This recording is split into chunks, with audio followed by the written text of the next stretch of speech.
In the high-pressure world of the NBA, the weight of expectations can be overwhelming. Larry Johnson knows this all too well. Back in 1991, as the first overall draft pick, Johnson was heralded as basketball's next sensation. Rapidly, he solidified his place with the up-and-coming Charlotte Hornet, establishing himself as a forward with a unique blend of power in the paint and shooting prowess. Johnson's collegiate success seamlessly translated into the NBA, earning him immediate accolades. In mere months, he was not just the talk of the league, he was on the brink of becoming an iconic name. But here's the perplexing part. Why does Larry Johnson's name not reverberate in today's NBA conversations? While career retrospectives can often be trivial, Johnson's narrative is an exception. His meteoric rise, unmistakable impact, and subsequent trials capture a tale begging to be retold. The silence around Larry Johnson in modern NBA circles is puzzling. So what led to this collective amnesia? From the moment Johnson stepped out onto the hardwood, the basketball world recognized the enormity of his talent. Emerging from Skyline High School out of Dallas, he solidified his high school legacy with a coveted spot on the 1987 McDonald's All-American roster. Standing at an imposing 6'7" and weighing 235 pounds, Johnson wasn't just a prospect. He was a force. His capability to impose his physicality was almost unparalleled on the court. Beyond the physical gifts, there was a magnetic charisma about Johnson, an undeniable flair that was evident from day one. It wasn't just about the points or the rebounds. It was the manner in which he dominated. That unmistakable energy and strong character, basketball aficionados were entranced, but so too were corporate giants, eager to ink endorsement contracts with a burgeoning NBA star who was a natural in front of the cameras. Johnson's collegiate journey took a twist. Initially pledging allegiance to Southern Methodist University, fate led him to Odessa College in the Lone Star State. His numbers there? Nothing short of spectacular. Over 2 seasons, he boasted averages of 22.3 points and an astounding 29 points in his sophomore year. Conversations swirled around Johnson's potential early jump to the pros. He pondered it, no doubt, but destiny had another chapter in store for him in college, setting the stage for even loftier triumph. When Johnson made his move to the University of Nevada, Las Vegas, the collegiate basketball landscape felt the seismic shift. As part of the 1990 UNLV Run Rebels, Johnson wasn't just a piece of the puzzle, he was the very core. Orchestrated by legendary Jerry Tarkanian, the squad clinched the NCAA men's tournament, decimating the Duke Blue Devils in a staggering 103-73 victory. That evening, Johnson showcased a masterclass, 22 points, 11 rebounds. This performance didn't go unnoticed. It catalyzed his crowning as the tournament's MVP in both 1990 and 1991. While the repeat championship eluded the Rebels, Johnson's mantle was inundated with honor. First-team All-American, Big West Conference Player of the Year, the John R. Wooden Award, the prestigious Naismith College Player of the Year in '91. Johnson's collegiate escapades have etched themselves into basketball lore. Even with a mere 2 seasons at UNLV, he's firmly positioned at 12th in career scoring and 7th in rebounding. Enter the 1991 NBA Draft. The rumblings were unanimous. Johnson wasn't just an elite prospect, he was the prospect. Indeed, he claimed the throne as the #1 draft pick chosen by the fledgling Charlotte Hornets. Remember, these Hornets, though youthful with an inception in 1988, bore a fan base whose loyalty was the stuff of legends. Despite the defeats, they packed their Coliseum night after relentless night. 364 sellouts in their early seasons. The Hornets of the early 90s had a zest and energy, something electric in the air of Charlotte. Yet, they yearned for a keystone player, enter Johnson. The wisdom of that draft pick, almost prophetic. As a rookie, Johnson dropped averages of 19.2 points and 11 rebounds. His influence palpable. His inaugural year saw him soar in the 1992 Slam Dunk Contest, narrowly edged out by Phoenix's Cedric Ceballos. And while the dunk title eluded him, another monumental accolade didn't. NBA Rookie of the Year. Johnson had arrived, and the NBA would never be the same. Johnson's momentum was unrelenting. In 1992, he was anointed as a starter for the All-Star Game, etching his name in the annals as the inaugural Hornet to grasp such a distinction. His statistical prowess, a robust 22.1 points and a staggering 10.5 boards throughout the 93 campaign's exhaustive 82-game stretch. By now, Johnson wasn't just operating with a competent ensemble. He was amidst a Hornets renaissance. Names like Muggsy Bogues, Kendall Gill, Del Curry, David Wingate, and the indomitable Alonzo Mourning enriched the roster.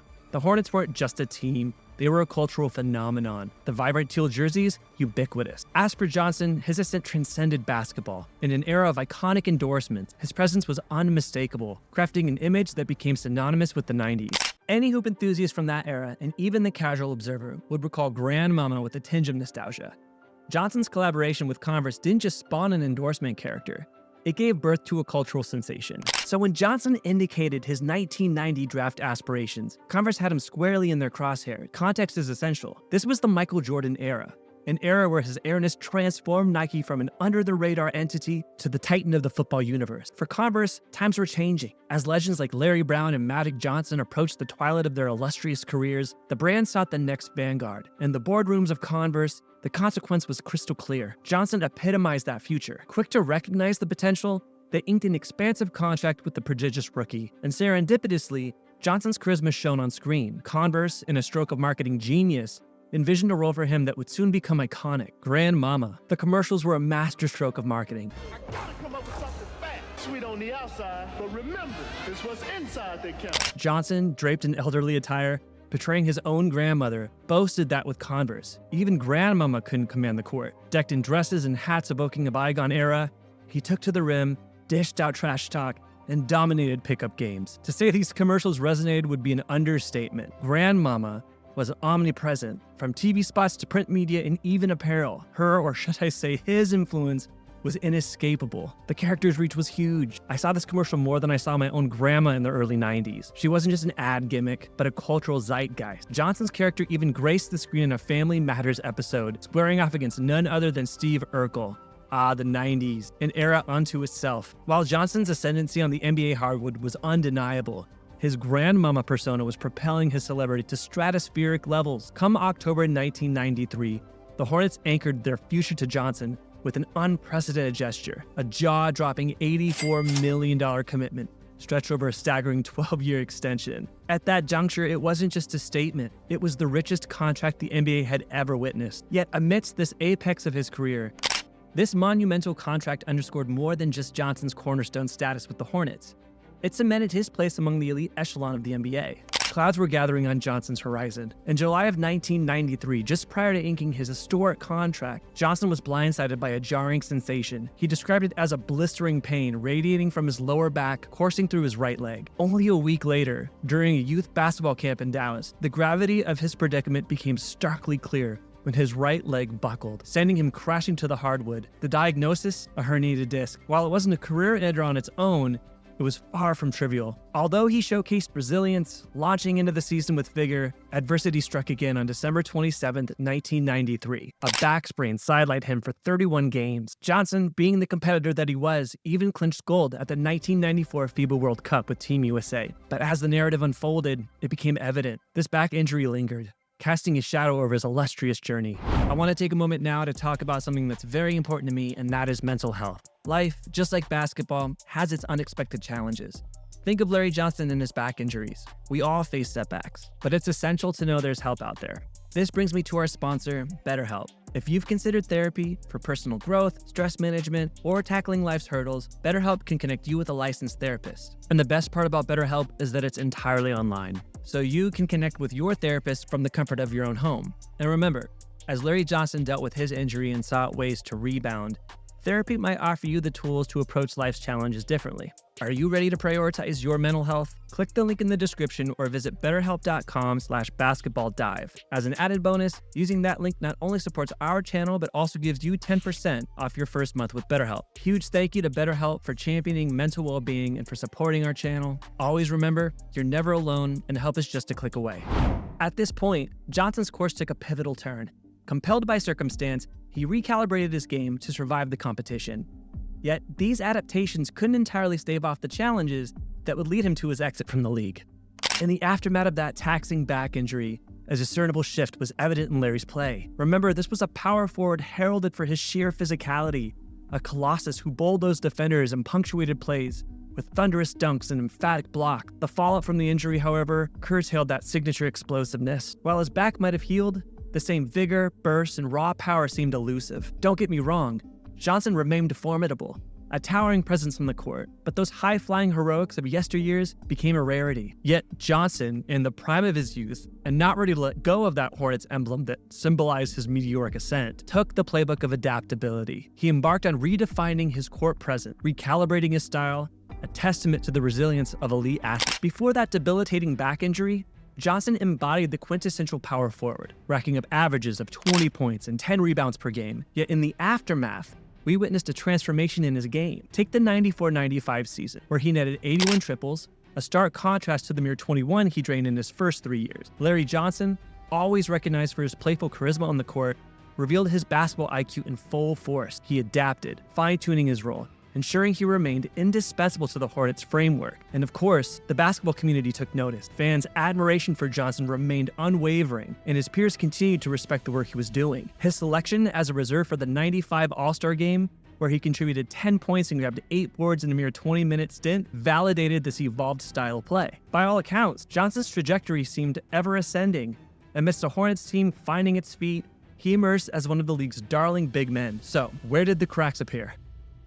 Enter Alonzo Mourning. Drafted by Charlotte in '92, he was earmarked as a cornerstone of the franchise's future, in tandem with Johnson. On paper, the Johnson-Mourning frontcourt duo seemed unstoppable, yet personal dynamics often deviate from the script. In the annals of NBA history, we've seen this narrative before. Towering giants, parallel aspirations, yet conflicting personalities. Recall the famed Kobe-Shaq saga, two Hall of Famers whose synergy often found itself strained by underlying tensions. In the NBA's grand theater, questions of hierarchy often emerge. Who's the alpha? Who leads? These are obviously debates that can fuel rift. While talent abounds, ego sometimes supersede these team aspirations. Such was the tale of Johnson and Mourning. Their shared vision for a dominant Hornets team was overshadowed by a palpable discord. The potential of what could have been an Eastern powerhouse was unfortunately marred by their inability to truly synchronize. The tension between these two superstars was obvious. With heated exchanges in the locker room and power struggles over the team's leadership, this strife was echoing through the hallways of the Hornets organization. Recognizing the untenability of the situation, the Hornets brass knew a decision loomed. Keeping both players in the same locker room wasn't an option. So, ahead of the 1995-96 campaign, the franchise made a move. Mourning was shipped off to Miami in exchange for Glenn Rice and Matt Geiger. Yet,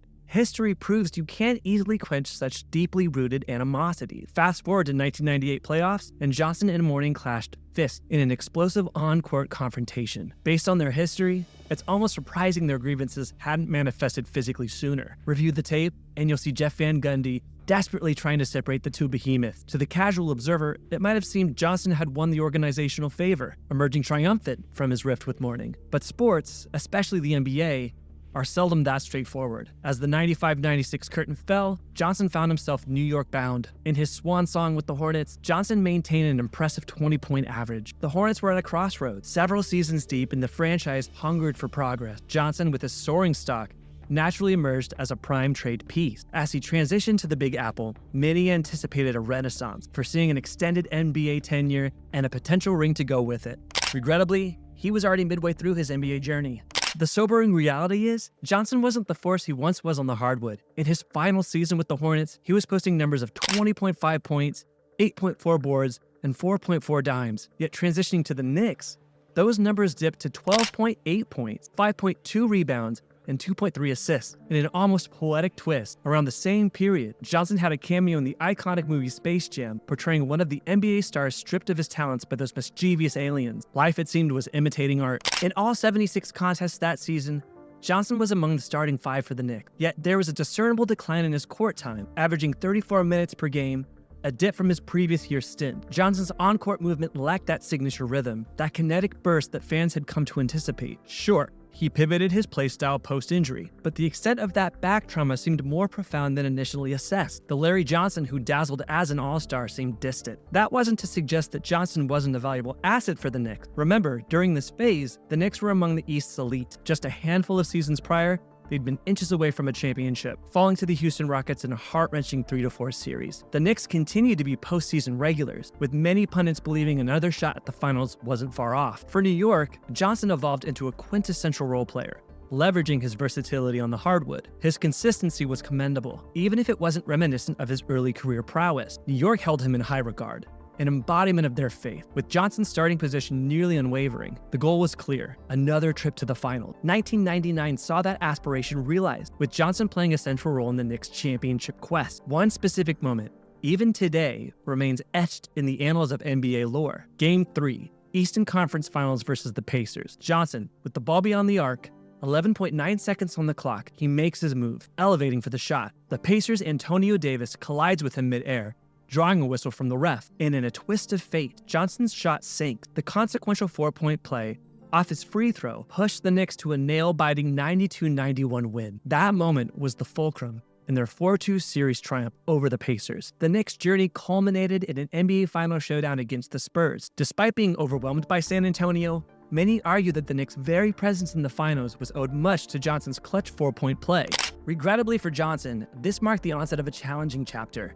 The accumulation of injuries over the previous seasons began taking an evident toll on him. Though Johnson continued to secure a starting position for the Knicks, his output began to wane. In his last 2 seasons wearing the Knicks jersey, he averaged 10.7 points and then 9.9 points. His versatility on the court seemed to diminish, with his shooting accuracy dropping to 41% and his prowess beyond the arc falling to 31%. Just the weight of the 2001 postseason was such that Johnson couldn't participate throughout May. Then, on October 10, 2001, Johnson signaled the closure of his illustrious NBA chapter. The Knicks, in a pragmatic move, agreed to a buyout, ensuring Johnson received the outstanding $28 million from the colossal 12-year contract originally inked with the Hornet. The departure was relatively low-key. The Knicks' statement was subdued, acknowledging Johnson's contributions without much fanfare. But the foreshadowing was there. Johnson had missed the preceding training camp due to his persistent injuries. The Knicks seemed ready to transition, so much so that by the season's onset, Shandon Anderson had already claimed Johnson's locker. Johnson's NBA exit might not have surprised many, but the quietude of his departure did. For someone who relished the limelight, it was unexpected. Whispered speculations floated about a potential move to the Golden State Warriors, or perhaps it was the chronic back issues that overshadowed his final moment. In the post-retirement phase, Johnson contemplated a return to the league, hinting at a leadership role with the Knicks structure. By 2012, he stepped into a dual role focusing on basketball and business operations. Beyond basketball, Johnson clinched a bachelor's degree in social science from his alma mater, UNLV, and found his place in the Texas Sports Hall of Fame. Throughout post-retirement interviews, Johnson fondly reminisces about his NBA journey. And to set the record straight, any past tension with Alonzo Mourning has been put to rest. He exudes pride and gratitude for his NBA years. Larry Johnson's NBA tenure was a mixed tapestry of highs and lows, from being the coveted first draft pick and the face of a new franchise to starring in iconic commercials. He left an undeniable mark, yet injuries denied him a longer stay on the court. His story is both inspiring and cautionary, showcasing the heights and the inevitable challenges of professional sports. And if you like this video, you'll definitely like the video that's shown above.